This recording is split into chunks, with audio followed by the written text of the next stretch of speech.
Hey guys, Steve here, and in this video I'm going to answer a question and a comment from the previous video.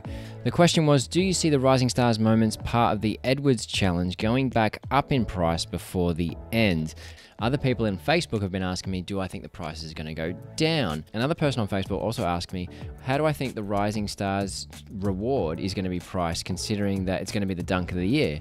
Is that right? Is that going to be the dunk of the year? They were lucky that wasn't turned over. Anthony Edwards! What we can do is look into history, analyze what has happened, and see if we can't answer that question. So, here is the challenge, and the reward is Anthony Edwards from the Minnesota Timberwolves. Now, there is 18 moments that you need to collect. We're going to go to our friend Evaluate Market, and they've got a new section under Sets. And in Sets, if we scroll down, we go to Series 2, scroll down, we see Rising Stars. The total price to acquire all of these moments is $15,196.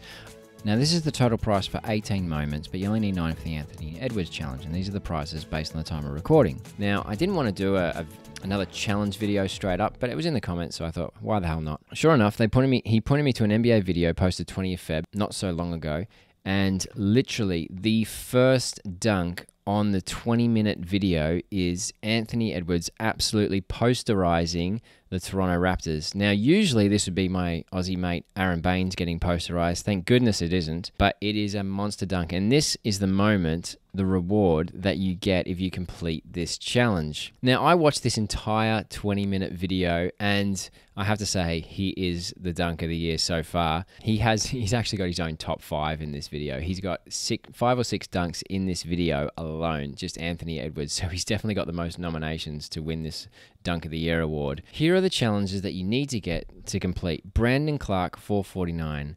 Michael Mulder, 415. LAMELO Ball, 4,400. He's the biggest hurdle you got to jump. Keldon Johnson, 498. LUGUENTZ, DORT, 468. CAMPAZZO, 490. Wiseman, 1,480. I think that's just because he's playing with Steph. DeAndre Hunter, 520. And Hashimura, 619. Now, what I wanted to do was rewind back to the Cool Cats Challenge, because in the old Cool Cats Challenge, to get Anthony Davis, you had to get all of these. TJ McConnell, Michael Porter Jr., I won't go through them all, but there's 10 moments that you had to get. There's a website you should know about called rookshot.market, and this guy's got really, really good charts. And this is his Cool Cats chart.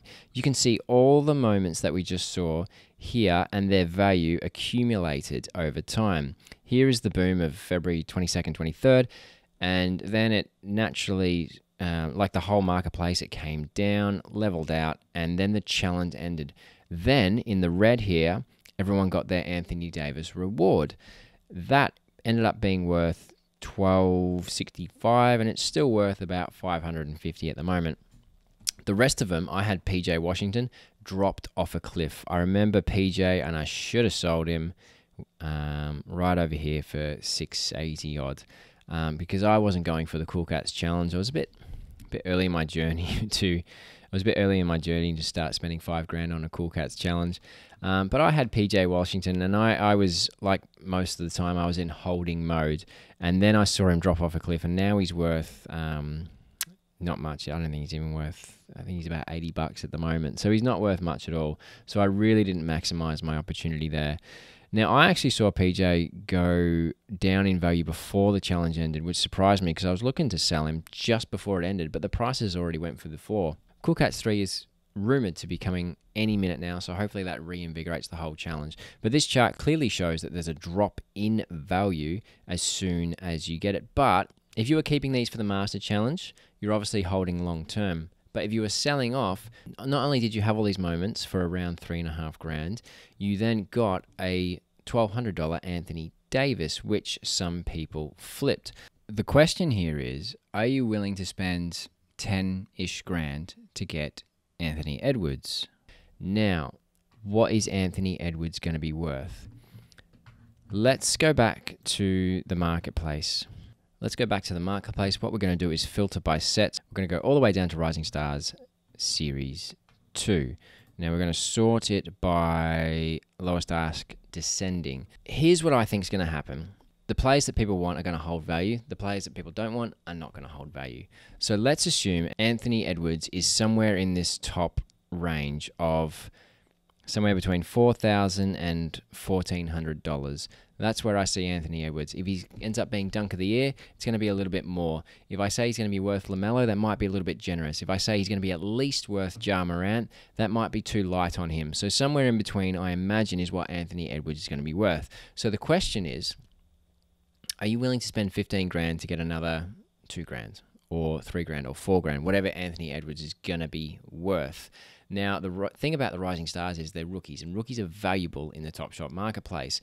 They have only been minted to 2021, so it's limited edition. I question everyone below Tyler Hero say if they're going to hold their value, because this is what I saw with PJ Washington. And by the way, people that are saying that if you're getting an assist from LaMelo Ball and he's in the moment, so it's just as good as a LaMelo Ball moment, I'm not seeing it. I've got an assist from Luka Doncic on a Maxi Kleber moment, and I've got an assist from LaMelo Ball on a PJ Washington moment, and I'm not seeing any value associated with those players. People are associating the value with the player the moment actually is, in my example, PJ Washington. Now, the rising stars, I don't think Campazzo has a profile that people are going to hold value with. I don't think Mulder has a profile that people are going to hold value with. And I think Nikhil Alexander-Walker is a little bit harshly done by at $395 in this group. But I don't think Precious Achiuwa is going to hold their value in this marketplace. This is my personal opinion and hunch based on the subjectiveness of the marketplace and where I think people value these players. So you can clearly see the top tier have value right now. So that's the best indicator that we've got. After the challenge, when they're not needed, are they going to hold value? Ja Morant's clearly a star. RJ Barrett's clearly one of the main men in New York. LaMelo, Wiseman's on a good team. Halliburton, he's definitely top 3 rookies this year, and LaMelo right now is walking the Rookie of the Year, so he is fire on the NBA Top Shot at the moment, but he's clearly the biggest hurdle you've got to rise over to get this challenge done. It's a lot more than getting all the seeing stars, and there's a Kevin Durant challenge associated with that, and a soon-to-be a LeBron challenge associated with that. It's much easier at this point to go for the seeing stars, and with the reward being however it happens, at the end of the day being LeBron, who is the Rolls Royce of Top Shot, clearly by the amount of top purchases on the marketplace, maybe that one's worth going for the most, because you got to get, if you're left holding a bag of players, you're not stuck with Mulder, you're stuck with all-stars like Bradley Beal and Nikola Jokic and things like that. Whereas if you're stuck with half of the rising stars, you're left holding a rather expensive bag.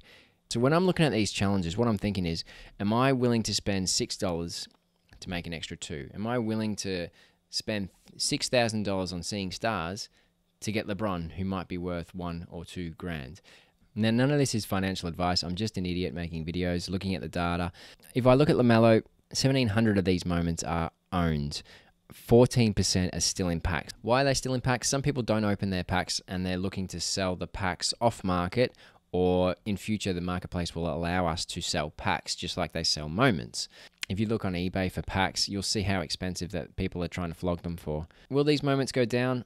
Based on Cool Cats, probably. It'd be really interesting to see how Cool Cats 3 stimulates the market again. And pretty soon the other 9 moments will involve you needing them to get Zion. And as soon as they announce that, the other half of these moments, history would suggest, would go up in price.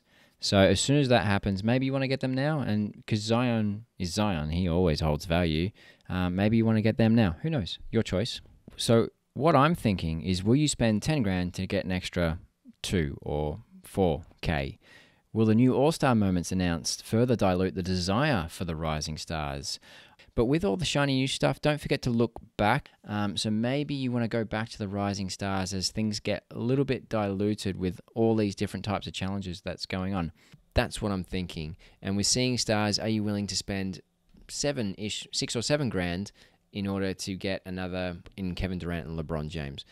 That one seems like a better return versus the rising stars, and also a less investment. Personally, I'm not going for the Rising Stars challenge because I have a family and I haven't even figured out how to tell them what an NFT is. So if you like this video, make sure you hit the like button. If you didn't, hit the dislike button twice. Thanks for watching this far. Let me know in the comments what you think, and I look forward to seeing you in the next video. See ya.